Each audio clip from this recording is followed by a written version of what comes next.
Hey YouTube, it's James and Doug here. We're about to record our DFSR podcast for the NBA on Friday. Big slate tonight, so we're going to jump into it. Hope you enjoy. Three, two, one. All right, you're back in the DFSR. It's an NBA podcast. It's Friday. It's January 4th. I'm Doug Norrie. That is. James Davis. Oh, buddy, I should have refilled my coffee before we started here because I was up late watching Warriors Rockets last night. Did not get to bed till late, so I'm a little groggy. It's only because James Harden made it very difficult for me to sleep last night. Don't want to get too much into this, but I mean, it's coming very close to probably the game of the year last year, at least Yeah, up how to could it this not point. be? It had intrigue, Um, refs making blown calls, buzzer I mean, beaters in Harden overtime. What else do you want?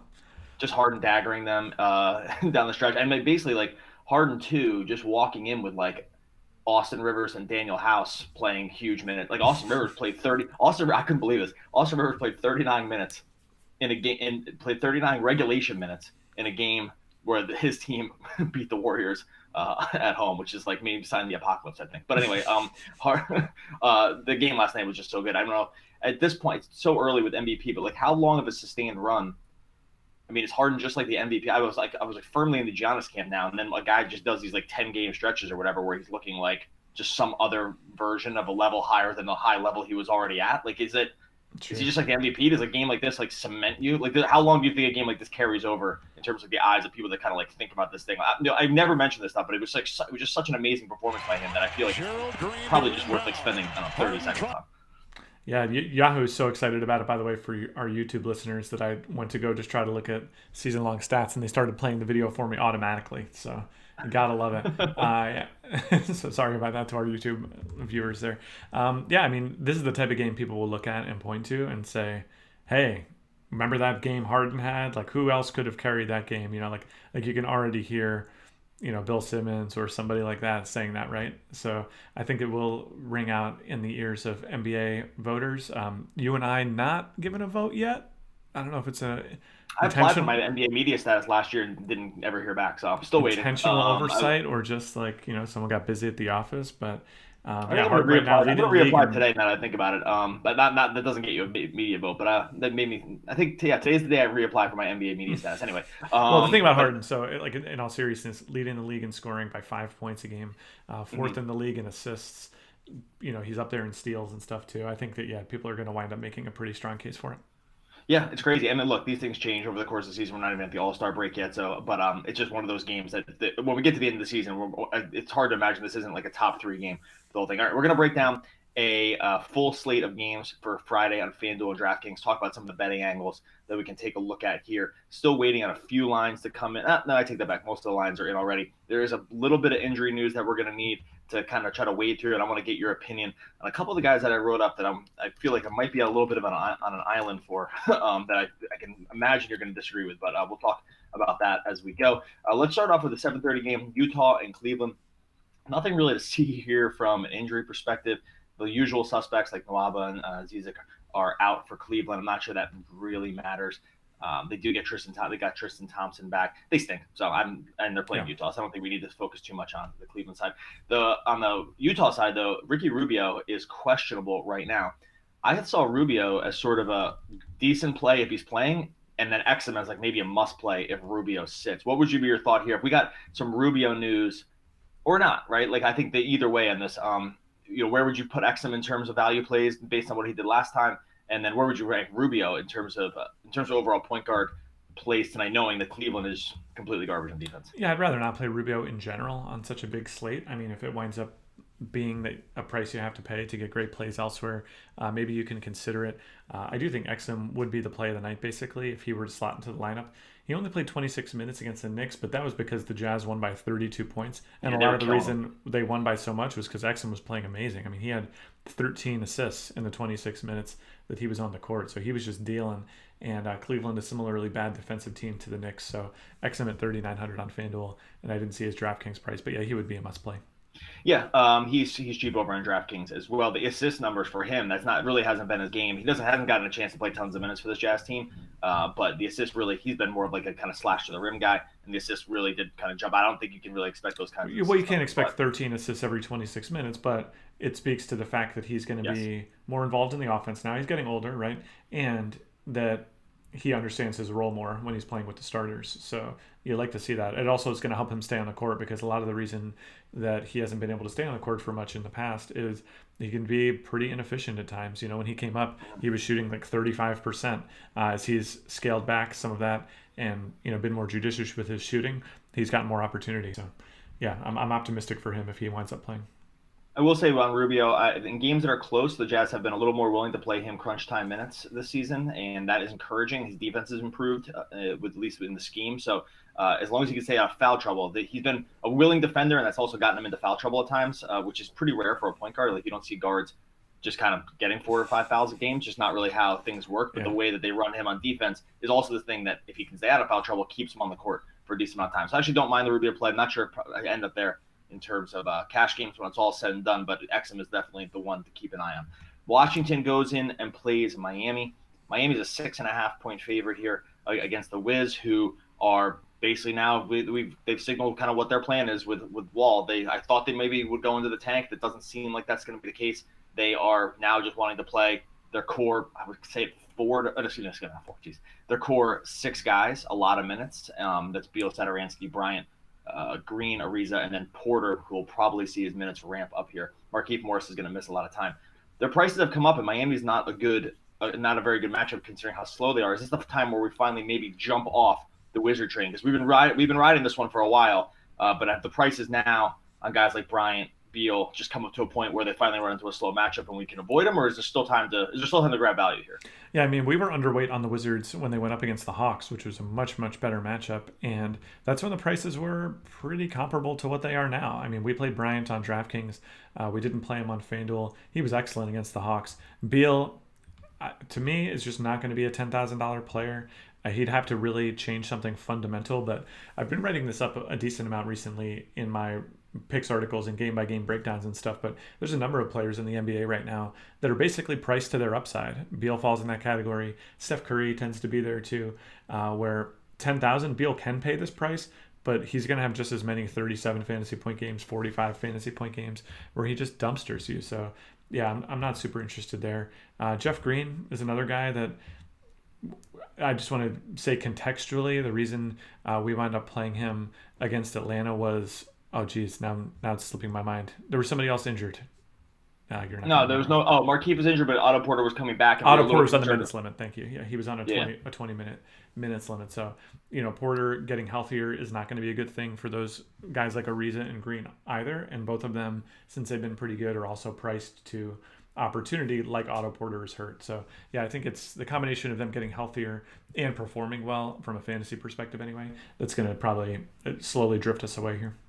Yeah, some of these guys, like Thomas Bryant, if you think that he's going to be a 35-plus minute guy, he could be true. Then he is a kind of a double-double machine. He's been very good when they've wanted to run a lot of minutes. This matchup against Whiteside is not ideal, and again, just matchup against the Heat in general is not usually ideal. I'm wondering your thoughts on the Heat, though, going the other way. Whiteside, he's a guy is always going to, especially on DraftKings, is always going to sort of enter the conversation because the minutes fluctuate so much that you just get. Right now I have him at 26 minutes, and he's, 5.6 points per dollar on DraftKings at 6,800. If this is a 30-minute game from him, we could see crazy upside. I'm like, the Washington defense, especially in the interior, is not good. I mean, is 6,800 the time to take a stab at Whiteside? Because you can grab him, like you can catch this falling knife at times with him, and I just don't know. This feels like maybe the opportunity to do it. And I need to maybe mentally prepare myself for like a 22-minute game out of Whiteside. You certainly don't want to do it for cash. I think that's pretty straightforward tonight. I think, you just take his counterpart in Bryant, who the minutes are much more consistent for, and the similar per minute production is there right now too. So, I mean, probably Whiteside's a little bit better on a permanent basis if you zoom out, but the opportunity is just so scattered. He can play 17 minutes for no reason. He can play 24 minutes for no reason at all.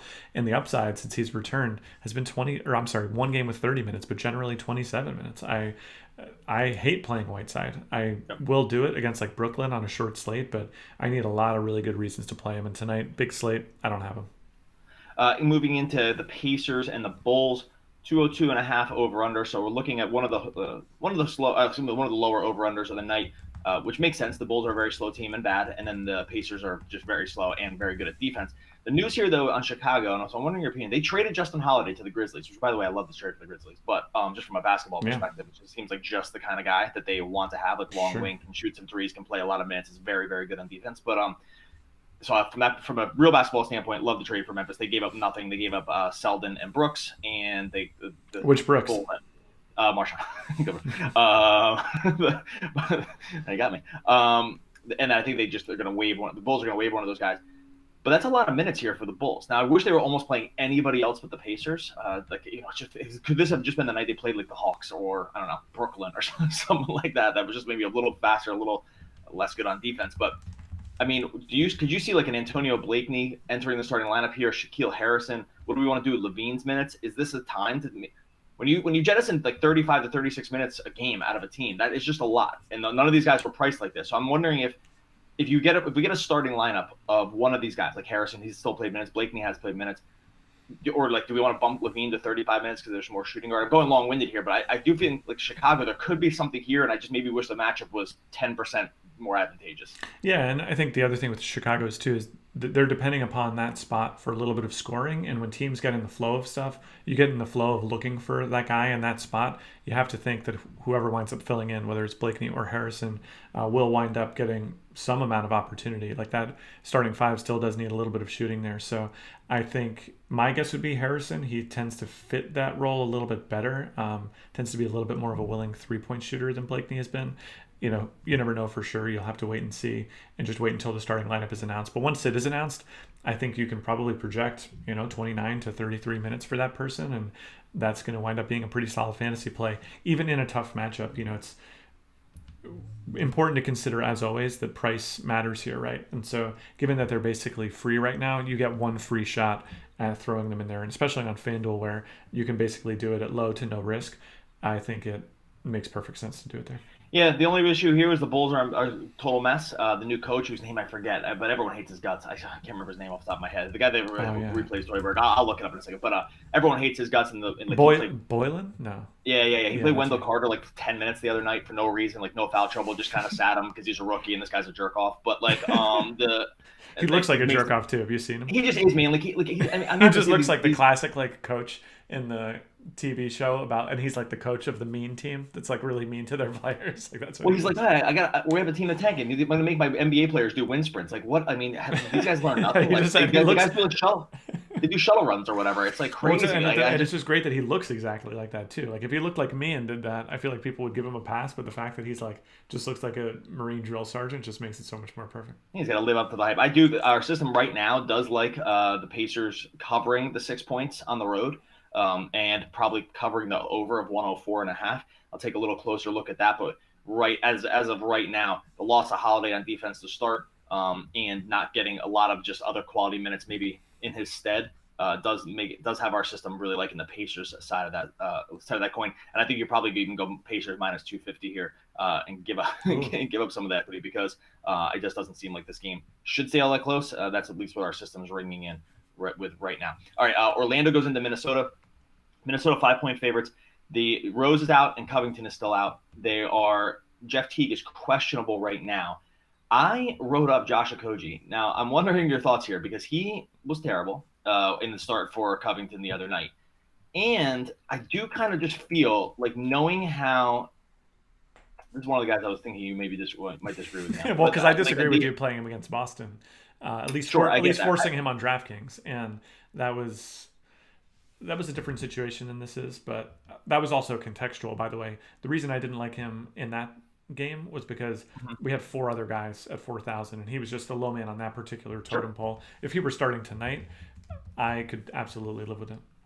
Okay, well, that's interesting to hear because, it wasn't like I was in love with the guy, but I thought that among the guys in this price range, he is a candidate to play something like 35-plus minutes. Now, he only played 24 minutes. Some of it was foul trouble. He got 4 fouls very quickly into the fourth quarter.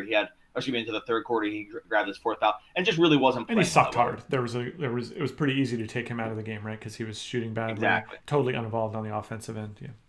Exactly. Bad matchup against the Celtics that time. This time, much different animal here against the Magic. Okay, so I thought you would vehemently disagree with that. I kind of like going back to coach, and I think no one's going to play him. But the Timberwolves have shown outside of Taj Gibson, these other role players, the guys that come in, Tyus Jones, Koji has done this at times, like when he played against the Kings, will play big minutes if they're playing okay. Like if he can come out of the gate and just look okay, and it's easier to look okay against the Magic than it is against the Celtics. I do like him as a punt play. What about some of these other guys? Wiggins played 43 minutes. He's always a candidate to play. He took 18 shots last game. This guy doesn't do another thing on the court. Like he scored 31 points. He had 43 minutes, 3 assists and 2 rebounds, no steals, no blocks. Pretty damn tough to do when you play that many minutes sure. on a basketball team. Is he just too scoring dependent at this point? Like, because the minutes are elite, and I just don't know if he does enough else to make up for the price. It's crazy. But what are your thoughts on Wiggins? Yeah, how do you stay on the court for 43 minutes at a man of his size and athleticism, get 2 rebounds, no steals, no blocks? Like, yeah, I don't even know how it's possible. The ball just doesn't bounce your way occasionally. Like, he's just like, yeah, like I don't know if it's low effort or he's just sick of this team. Seems to constantly be in the middle or what. But I wouldn't be enthusiastic about playing Wiggins. You could do it. I mean, the minutes are there. The floor ought to be pretty reasonable. Just given, again, he'll be on the court for the entire game. But yeah, I wouldn't be super psyched about it. I think it's interesting, actually. I think part of the reason he played big minutes, I think he was taking Okogie's minutes, basically, because if you look at the other guys off the bench who saw a little bit of a bump, like Anthony Tolliver doesn't do the same thing that Okogie does. So it's one of those cases of like, you know, the pieces are kind of getting shuffled around and you wind up with like this little mishmash of a lineup where surprising guys are getting extra minutes and so forth. So I think for this game, we see Okogie's minutes come up to like 30, Wiggins' minutes come down to like 38, and we meet in the middle somewhere. Yeah, right now we actually do like, I think, the points on Orlando right now. But that could be, this is going to change though, because if Teague comes back, that does change. Like you get so little scoring out of Tyus Jones, and that is one thing that affects some of our betting lines. Like we were under on the Minnesota side the other night, and one of the reasons is because you just don't. Tyus Jones just doesn't really do much in terms of scoring effort. So I think that would change a little bit. I guess he took 14 shots, but that would change a little bit if Teague came back. And then the final guy in Karl-Anthony Towns. We talked about whether his rebounding rate was sustainable. He did go 28 and 12 in 37 minutes against the Celtics, and we had talked about maybe adjusting some of those rebounding rates just because the short-term gains on his boards were just unbelievable. Do you still want to do that, or do you feel like we're going to see this maybe just trend back down to his just sort of mean projection of what he's done basically on the rebounding end so far, really for his career, but especially this year? Yeah, and I think with something like a big rebounding stretch, part of that is psychological too. And I think, you know, going back down to normal, you could just see him settle in. I mean, he played I can't even count this high number of games from November 26th till December 26th, a full month where he didn't have more than 14 rebounds in a game, right? So I think that just leaving him at his averages probably makes sense. That will account for the fact that sometimes he'll go bananas and oftentimes he'll just be mostly just really good. And I think you can live with it. Orlando, pretty decent matchup here. Playable, but Towns, like some of these other guys, he really is falling in that he's about as expensive as you're ever even going to want to consider it. Like 10-6 for him. He averages 46 fantasy points on the season, and his opportunity has been very consistent. Nothing has really fundamentally changed. I guess they lost Butler, but that doesn't affect his rebounding, right? And so I think that, I guess Rose being out matters too, but I don't think I'm super, super interested in playing Towns at this improved or inflated price tag, rather. A little bit cheaper on DraftKings, but maybe still not going there totally. Yeah, playable, but again, not exciting. Brooklyn goes in and plays Memphis. Memphis is 3.5-point favorites. We do like to target guys against Brooklyn, specifically centers and bigs. So I can see why the system likes Gasol, and I wonder sometimes if I get why. So Gasol right now. I think I know what you're going to say. Yeah. So right now at 8,100, Gasol is coming in at he's coming into basically every lineup on DraftKings. He's coming very cheap. Conley's right there too at 7,400. These guys are very cheap on DraftKings, and I'm just not sure, especially with Gasol, if it's picking up correctly on exactly what it is that centers do well against Brooklyn, which is to say play in the post, advantageous like on the boards, like just really, really getting to the glass. That's not really Gasol's game. So I get that he's cheap. I'm just wondering if he's just getting a good enough matchup here against a weak Nets defense, especially on the interior, that we can translate some of this kind of same stuff from what he's going to do onto what the Brooklyn is allowed on the interior. Would you be comfortable? Because right now, basically Conley and Gasol are coming in every DraftKings lineup. Would you be comfortable seeing that at these price points? Or do you think that maybe there's maybe some more granular stuff that it's not picking up on? Yeah, I think I'd be comfortable with it. I mean, Gasol kind of comes close to passing the sniff test in terms of just like we need a good word for this, but like the baseline salary against his baseline production on the season. One thing to Yep. keep in mind with Memphis, though, is that they're very willing to just take people's minutes away or take a few minutes here and there based on game script or not liking what they're seeing or whatever. Like a lot of teams are very robotic in terms of their rotations, and Memphis tends not to be that way. So I think you're exposing yourself to more risk than you might think by playing any of these guys because they sound like fine distinctions, but as people have been doing this for a really long time and understand how much the minutes matter, Conley going from 36 to 33 minutes is a killer. That's 10% of his production, right? Yep. It's all same story. And heaven forbid they should go down to sub 30. Then you basically just lost outright on your $8,000 plus players. So you can play these guys. For me, and you can play them in cash, especially on DraftKings, where like Conley's price is 7,400. That price is just too low. So I think you'll see high ownership of him there. But just understand that you're signing up for the occasional 29-minute game, and that's just something you're going to have to live with. Gasol did go 15 and 15 last time they played, but it took him 47 minutes to get there because he played a double overtime game. Conley went for 37 and 10, but again, he played 46 minutes. So the extra 10 minutes plus on each of their just regulation kind of time does make those lines look a little worse, specifically the Gasol one. The 15 and 15 on 47 minutes is really not where you want to be. Now he got there on some steals and blocks and stuff too. This one's going to be a close one for me. I get why the system likes him. I can see a big Jaren Jackson game actually out of this one. He's another guy that translates well in terms of it's going to be easier to stay out of foul trouble for him, which is definitely a problem. Like if he can get 33, 34 minutes in a game, he played 33 in regulation against the Nets last time. He went for 36 and 8. He's like I said, he's such a willing defender that fouls do get on him. And if this is a game where he can stay out of foul trouble, I think you could see some pretty big upside on Jaren Jackson as well. So interesting here. I'm not really interested in anything on the Brooklyn side other without Rondae Hollis-Jefferson. They did start Jared Dudley last game. I wouldn't be shocked if they switch that up against this in this matchup here. Like try to go with someone bigger. I don't really want to guess at that right now, and I'm not really sure it totally matters. And Justin Holiday is not.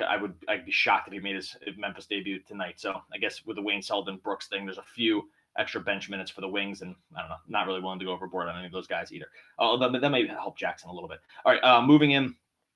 Next game we have, Dallas goes in and plays Boston. Boston's 5.5-point home favorites. With the news that Kyrie Irving is going to miss another game with the eye issue, and that's going to open up the starting position. It looks like again for Terry Rozier. Marcus Morris is also questionable. With Rozier, he was obviously chalk last time, but the price is really corrected on FanDuel. It had already kind of corrected on DraftKings beforehand. He was not looking as good of a DraftKings play when he when he played for Kyrie. I mean, do you want to go back to Rozier here? Dallas is their favorite still. Rozier does chuck shots like in a very Kyrie kind of way. I guess Kyrie's not really a chucker, but what are your thoughts here on Boston with Rozier? With some of the other pieces, Gordon Hayward played a lot of minutes, and then would we want to make a determination about what they might do if Marcus Morris sits? Yeah, I think you can play Rozier here. I think we have a pretty good track record now of him scoring 30 plus fantasy points when he slots in as the starter. He stays very active. We were talking about in our DFSR premium chat the other night how Rozier doesn't see a usage bump with Kyrie out, and that's is that true? So this is the claim that someone made. I actually didn't vet it because it was someone in our chat who tends to be more trustworthy. Hold on a second. Well, hold on. But here's the thing, and just follow me for a second, because most of Rozier's minutes come with Kyrie off the court anyway, and you have to keep in mind that Kyrie goes off the court, and then Rozier normally comes on and plays with the second unit, but now he's going in and playing with the starters. And so they were saying that his usage maintains basically when he's with the starting unit rather than going up with Kyrie off the court. Go ahead, you can look it up. Nonetheless, so don't take that as gospel, but intuitively, I believe that it makes sense that when you take a guy off the second unit, you put him with the first unit. Sure, he's taking on a new role, but given that he's also playing with the starters, you can not necessarily pencil him in for just doing exactly what he did off the bench. Yeah, you know what? I take that back because I wonder if I have the wrong query in here because in the games where he played for Kyrie, he's taken or started for Kyrie, he took 9 shots and 10 shots, and that would be we're about 20% higher on a shot total. So I take that back. I poo-pooed that right away, and I might have the wrong inputs in here on what the Rozier thing is. So I'll go back and look at that. I did have a 5% usage bump on him that took him to 12.6 shots in 33 minutes for this game. That might be a little high, and I'll go back and re-examine that. So I want to go back and say I could possibly be wrong with that. And actually, I'm just realizing I probably just am wrong about having the wrong thing in here. So I was talking offline about wanting to admit times where I was wrong, buddy, and I just did it right here on the podcast. Nailed it. In front of everyone. Wrong. Yeah. I just purposely made the mistake so that I could go back and show you that I was sticking to my thing. Where if someone was wrong, if someone was wrong about something. Anyway, Jaylen Brown played a lot of minutes last game. Gordon Hayward too. Would you feel if Marcus Morris sat here? Would you go like kind of big time numbers on any of these guys, like Hayward and Jaylen Brown? I think specifically because we did see them play a decent amount of minutes. Tatum maybe like 34, 35 minutes. I would love that. Tatum could fit a need on FanDuel at the double power forward. Anything else to like here about Boston? Yeah, like you said, he could fill a role or be fit in somewhere, but it's a huge slate. Dallas is essentially a league average matchup. And Boston is just one of these teams where the actual good players just wind up getting priced slightly more than I'm comfortable playing them for. So I think Tatum's probably the best of that group in terms of just his baseline production put up against the matchup. But if a guy is like basically fairly priced in a league average matchup, you're just hoping to do better and trying to find better value. What do you think the right minutes on DeAndre Jordan is? And the reason I asked is because he played 24 last game and they lost by 4. They won by 40, so that's not a really good comp. The game before he played 24, but they lost by 20 to OKC. In close games, it looks like something like 33 to 30. I'll say 32 to 34, somewhere in that range. Yeah, the last time I projected his minutes, I put him at 33 minutes. Okay, so in that case, then he's coming in a lot of DraftKings lineup at 6,400. That's really cheap for a guy, especially with that double bonus looming. For a guy like Jordan, would he be a guy that you'd feel comfortable on a huge slate? I mean, we got guys like Russell Westbrook and Paul George and Giannis and all these guys that we haven't gotten to yet, and we're showing guys like Gasol and Conley and DeAndre Jordan. Would you feel comfortable with a guy like Jordan here at 6,400? Because it seems like I feel like our system is very good on DraftKings at sniffing these price decreases out and guys that no one's going to own in cash, and then it also just feels uncomfortable at the same time. Quick thoughts on Jordan, and then we'll move on. Yeah, so just in FanDuel's game log, I don't even know how many games this is, but there's only 3 games where he has less than 10 rebounds in a game. So that the double-double bonus really matters. And all of those games were games where he didn't play his full run of minutes. So right. I think if you think he plays 33 minutes, the double-double is nearly assured. I guess it's the scoring that doesn't get him there. The scoring sometimes doesn't get him there. That's true. Yes, he hasn't reached double-digit scoring in 3 of the last 4 games. So yeah, 2 of those games were games where he played 23 minutes. So I wouldn't.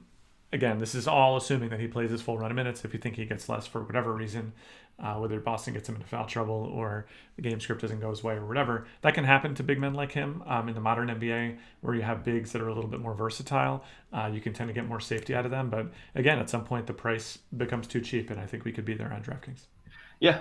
Again, I know it's going to be a guy that people probably don't want to see on a big slate, and I also just kind of get why these guys show up from time to time. I don't care what people want to see anymore. I'm over it. I like that. After a season like this, dude, with how good the NBA system has been, we just gotta put all those down. And I'm 100% with you, buddy. Don't worry about it. I'm on your side. All right, Hawks go in and play the Bucks. Big time blowout risk here with the Bucks, 13-point favorites. I guess we should just start there in terms of where we want to set some of the minutes on guys like Giannis, Middleton, etc. I just realized I had a dream that like all the Bucks guys were out. I mean, I think about basketball too much. I just realized like, oh my God, Middleton and Giannis are out. Where does all the minutes go? That was part of my dream last night. Nice. All right. But where do we want to set the minutes on guys like Giannis and Middleton? Would we see? And I guess there's always a possibility of a scheduled sort of rest here. But are we worried about the blowout here? Hawks represent the best matchup you can basically get in DFS at this point, and I'm just worried that these guys play 30 minutes and that's kind of the end of the game for them. Yeah, I wrote this up when they played against Detroit, but when the Lions get big for Milwaukee, you have to start to get scared. I mean, Milwaukee has just been definitively the best team in the East, at least in terms of a point differential this season. And the biggest difference that it's made is that they've been able to be more cautious about playing Giannis. Since returning from that 1-game absence against Cleveland, he's only topped 35 minutes a single time. And this used to be a guy that you could pencil him in close games for 37 to 39 minutes. And if in close games he's going to play 33 to 35 minutes, and that's going to like come down to the high 20s or low 30s, you're just in for a world of hurt, especially on FanDuel, 12,500. That's a lot to pay for a guy who just might only play 33 minutes, So I think I would much rather play guys like Westbrook at a cheaper price and probably for more opportunity. And I think I'm just unfortunately off the Giannis train. It was a fun ride while it lasted, but if he's just not going to play his full run, then I don't know what I'm supposed to do with it. Yeah, it's always these are always the times when we start to see guys peak price, and then maybe they get into a matchup where there's a blowout, and then I haven't looked down their schedule, but you'll just go through a schedule where these prices these are why they fluctuate, right? Like you fluctuate Right. because you were great for a sustained period of time because you had a lot of close games, and you did have a 34 to 35 minute run there for a while. Came down a little bit against Detroit where he was pretty bad. If this game turns into a blowout as well, maybe we see a price dip in the Yeah, short he's term. he's the premier big tournament play at the big money spot for sure. Like if you're looking for the guy who can absolutely go off, he's the guy you want. But for cash games, he could definitely burn you too. Not really much on the injury front here for Atlanta. It's hard to see them getting a lot of the minutes. These minutes come and go for all the basically everybody. John Collins, Dedmon's back now, so moving Len to the bench. He really can't count on. Really can't. I mean, the only guy that really seems to play pretty consistent minutes is Kevin Huerter, which is a shame because the guy doesn't do a single thing from a fantasy perspective. So the guy can play 40 minutes and you wouldn't even know he was really on the court. But other than that, hard to trust much from the Atlanta side. Maybe you want to take a stab at a guy like Collins because you think they stay in the game. I would pair him with Giannis from GPP perspective because I think that there is a lot of upside there. Other than that, I'm really not seeing a whole lot to like. All right, let's move into the 9 o'clock games. The Clippers go in and play Phoenix. Clippers are 4-point road favorites against the Suns. Man, the Suns have done a pretty good job in the short term of playing guys like Ayton, Booker, and Warren. Oh, Warren didn't play much last game, but he was in crazy foul trouble. But especially Ayton. Like Ayton, they kind of said, okay, you're going to be the center now. You're going to just play starters minutes all the way through.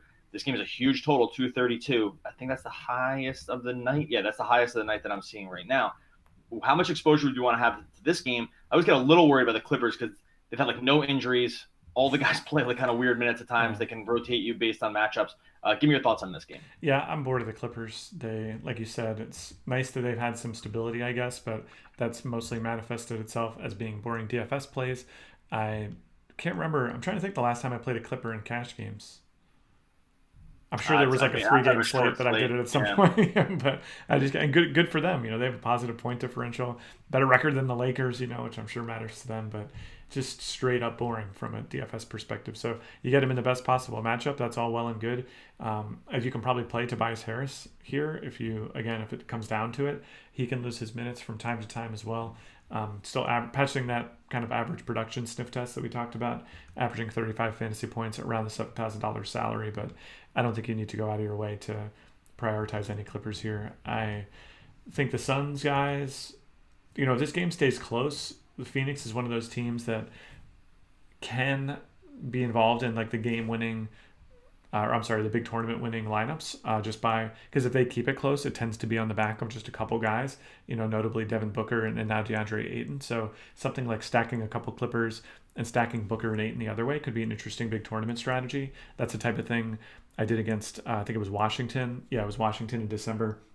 Just a couple lineups, going both ways because we liked the Washington guys anyway, and it worked out really well. So definitely something to keep an eye on, but not a big cash game strategy for me. These guys are at times like a backdoor cover waiting to happen. The Suns because they just have Yeah, guys like Booker that's and right. Warren that can just really fill it up. And the fact that Aiton has been really good in the short term, like he's his last 4 games, he's averaging a 20 and 11, and he's getting shots up, 14 shots per game in 35 minutes. Not an easy thing to do when you share the court with Warren and Booker for long stretches of time. But it's an encouraging sign for him from a fantasy perspective that he's actually seeing some of this, that he's just like seeing some of this usage, and that the minutes have they've gotten rid of the Rashawn Holmes kind of experiment that they were running with, and now just seem content playing him and can seem content playing him when they're getting blown out, which I think is important too. They lost by 23 to the Warriors their night, and Ayton played 35 minutes. I think that when you Yeah. start seeing stuff like this happen, maybe they're a little more willing to play him in big minutes when they just know they're going to lose, because I think that is what they're trying to do anyway. But yeah, no, the Ayton thing is interesting to Everything's me. going as planned here, folks. We're losing.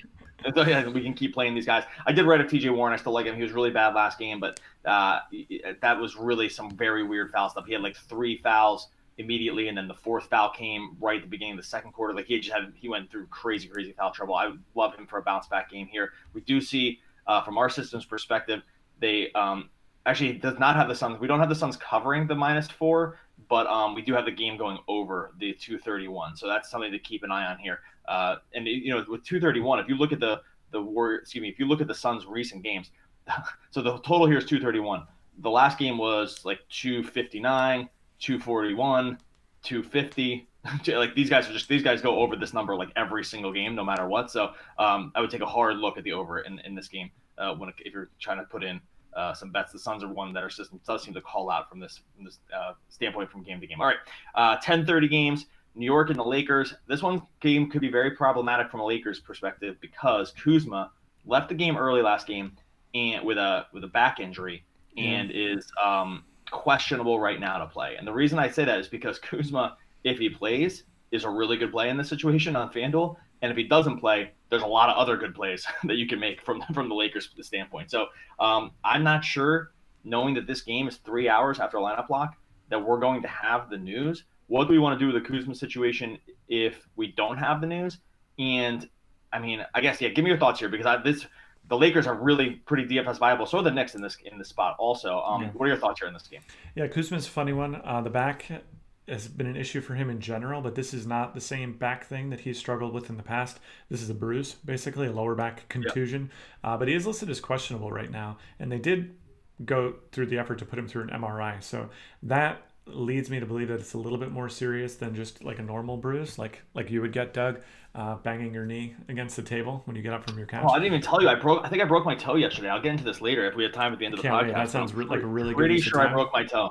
Yeah, keep going. That sounds like an excellent use of time for sure. But with a guy like Kuzma who does depend on effort, getting in there and banging bodies, playing 40 minutes a game, like his price is basically based on him playing 37 to 40 minutes a game, and anything that could take away from that would make him a less attractive play. So yeah, Kuzma, I mean, he also just gets like everyone on the Lakers, they're still getting the post LeBron bump here. So you can play Kuzma. I would want something like ironclad assurance that he was going to play and he feels great. Like that's the kind of news I'm looking for on Kuzma before I really go all in here. Yeah, he's coming in 100% of FanDuel. That's why I have him at max minutes right now. So we have a lot of time. We have a lot of time before this goes. The other guys I want to talk about here, because the Lakers have a lot of just fantasy relevant guys here. Ingram, we have coming in 100%. He's only 6,900. The minutes seem basically locked into 40, whether Kuzma plays or not, as long as this game doesn't get out of hand. I mean, the Lakers are 8-point favorites here. And then Lonzo at 6,800. He was awful last game. I mean, as bad as you could possibly be in 34 minutes. Would you feel comfortable? How do you feel? What are your thoughts on Ingram, Ball? Actually, the other guy I want to talk about is Josh Hart. There's a lot to talk about here with the Lakers. Yeah, Hart, I think it's a funny one because he was struggling to make his way in the world, even in like mid 30s minutes on a $3,500 price tag for a while there. And now with LeBron out of the picture, he seems to have really found his legs. Moderately scoring dependent, but you'll love to see the rebounds he's been chipping in recently. Oh, yeah. 15 last game. I know. He's oversized for the position, and I think he's like kind of feeling it. He's feeling more comfortable out there. And yeah, I think he's a $6,000 player in the post-LeBron era, right? I mean, 4 straight games. He was one of the few guys that I made a manual. Yeah, I made a manual adjustment on his beyond just like the on-court, off-court stuff because I don't think it was fully accounting for. It wasn't. Like the 16 and 14 shots, the 15 and 7 rebounds. I mean, the scoring is kind of. He actually just shot bad from the field last game, 1 for 8 from 3. I think if of anybody, I think we're low on him. But what about Lonzo? This guy, man, he could be so good from a fantasy perspective. I mean, he could be so bad too, but it's not working. I mean, would you feel comfortable rolling him into cash games? So that's where the FanDuel lineups, at least right now, kind of want to go. Yeah, I think that I would be happy to play him in cash games. I think this is a good game in general to want to target. It passes the old passage of a reasonably high total, reasonably tight spread. A few of the other high total games, like Milwaukee, that has a 230 spread. And the thing that this game gets too, that some of those other games don't, is the additional increased opportunity. Like the Suns have the highest total on the day, and a really tight spread, but there's no extra opportunity on the Clippers side. And one of the biggest market efficiencies we can get in DFS is from different opportunity. And we're still seeing that on the Lakers. And I think on the Knicks side too, where things have been pretty tenuous based on game script, based on changing up the starting lineup and so forth, there is a little bit of value to be had there as well. So someone like Kevin Knox, for instance, it's just going to take time for the algorithms to figure out who Kevin Knox really is. And so while he's looking like, pretty much a high floor, if not mind-blowing option at this price tag, we also know he does have it in him to put up those big rebound games too. So yeah, I wrote up Knox. I think that what you love to see about him is this guy, sort of like in that DeAndre Ayton, what I mentioned before. This guy's played his minutes, whether they've been getting smoked or whether the game's been close. The last couple games, there's a couple games where they've lost by 20 plus, and he's just still played very high 30s minutes. I think the plan is to play him come hell or high water. I think that makes me feel very comfortable, even on a Knicks team that I've been, had a lot of discomfort around when projecting their minutes. He and Vonleh, if Kuzma were to sit, I wouldn't mind just stacking Vonleh and Knox together in this situation. I don't think the -8 on the Lakers side seems a little high to me. Like, I don't know. I'm actually surprised our system wasn't coming in a little more on the Knicks, because we are sometimes bullish on the Knicks in these spots. We have it like at more like -11 in favor of the Lakers, and I'm a little surprised by that. So I'm going to take a look at that when we get off the air, because this is one that just on the eyeball test, the -8 did seem just a little rich for my blood in terms of like what this current Lakers team actually is. All right, final game, Thunder go in and play Portland. This game has, from a basketball perspective, definitely one you want to tune in for. From a DFS perspective, I guess we can just start by talking about Westbrook and Paul George. They've learned to coexist both from a team perspective and from a fantasy perspective, where this is just a two-man game, and they both have basically been able to sustain these prices. Is stacking these two guys the way you want to go, knowing you're going to have to take some hits in salary elsewhere. Russ is 11.6 and PG is 10.2 right now on FanDuel. Both are coming a little cheaper on DraftKings. Where do you land with these guys? Are we fully accounting for what they've been doing in the short term, especially Paul George? Okay, well, I was going to start with Westbrook, and I think that Westbrook is a perfect high floor, big money payoff for tonight. Tonight, it's kind of odd. In case you just haven't noticed, there just aren't that many really expensive plays. The top 5 guys are Giannis, who we I think agree is kind of overpriced, but I wonder if people just wind up going there anyway in the great matchup. Then you have Westbrook. And then you have Karl Anthony Towns, probably overpriced. And then you have Paul George. And so you got to spend up somewhere with the number of punts that are coming off today. And you're going to have to pick among some of these guys. And I think Westbrook, for starters, going up against Lillard is in a great spot. Portland's decent defensively this season, but still allowing the 3rd highest fantasy points per game to opposing point guards. So I think that, and it just makes sense. It also passes the eyeball test. Like, Lillard is the weaker of the 2 defenders back there. I guess you could see some rotations, but it's not like Portland's unaware of that option in the past. Like, they just have difficulty handling really explosive point guards, and of course Westbrook is the most explosive point guard. So I think Westbrook kind of a no-brainer. George is one I've been a little bit slower to come around on. Part of that is because I think his recent growth, it's twofold. I think part of the recent growth is that it looks like it was based on a team decision sort of thing, like where he was positioning a little bit differently. He was getting a ton more rebounds. Those rebounds have gone back to exactly where they were prior to that 4-game stretch. It's reminiscent of Towns' stretch where George went 12-14, 12-14. Now it's 5-4-4. And I think you just got to take the averages on the season. And if you do that, is George really a $10,200 player? I'm not sure. So I'm less enthusiastic about George, especially on FanDuel at a $10,200 price tag. On DraftKings, I believe he's a little cheaper, but my Control F didn't work to find his price, so I can tell you for sure. He's definitely cheaper on DraftKings. He's below sub 10,000. Oh, there we go. Yeah, 9,700. I mean, that's not definitively cheaper. I guess I would be excited about Westbrook. I could play George, but I'm also trying to understand that tonight you got to pay up somewhere, and our current FanDuel lineups. It'll be interesting to see if they hold this way, but it's Russ at 11.6, Gasol at 8.6, and then no one else over 7,000. That's very unusual for us on FanDuel this season. So, we'll have to wait and see how that all takes shape. Yeah, the reason that's happening is because our system at least sees like guys like Ingram and Kuzma, especially if they play, like just insane values. And Ingram is an insane value. We played Ingram in the worst possible matchup the other game. That was another one.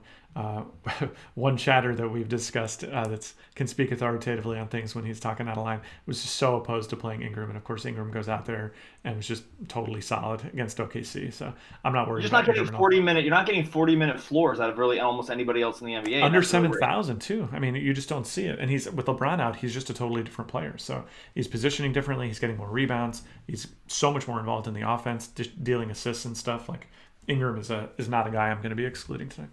Oh yeah, it's pretty much a lock on FanDuel. All right, we're gonna get out of here. DailyFantasySportsRankings.com is the site, but you don't want to type in all those letters. You type in DFSR.com, and then DFSR.com/deals is going to get you, the podcast listener, a free 7-day trial to our projection system powered by our good friends over at Lineup Lab. It's optimal lineups for FanDuel and DraftKings, NBA, NFL, while the season's kind of trucks along for the last couple of weeks. NHL, which is coming off a huge night for FanDuel and DraftKings and NHL. So go check it all out. We don't separate it by sport or provider or whatever BS other sites do. You pay for it. We offer it. It's our one subscription package, and you're good to go. DFSR.com/deals. Buddy, enjoy your Friday night in the NBA, and I will talk to you next week. Peace. All right, podcast people, thanks for coming along on YouTube. We appreciate it. As always, you can subscribe to the channel down below by clicking the little bell or whatever it is. You can like the video. It helps other people see us. And as always, we'd love to see you over on the site, jumping in the chat and trying to win some money. So see you next time.